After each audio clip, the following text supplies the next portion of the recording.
7 لوگوں کے سامنے 7 قسم کی باتوں سے پرہیز کرو۔ نمبر 1، غریبوں کے سامنے اپنی دولت کی باتیں نہ کرو۔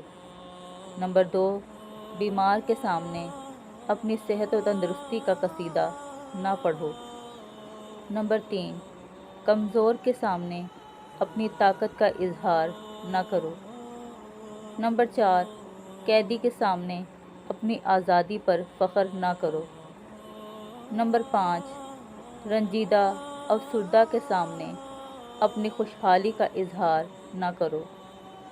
نمبر 6، بے اولاد کے سامنے اپنی اولاد کی جلوہ نمائی سے پرہیز کرو۔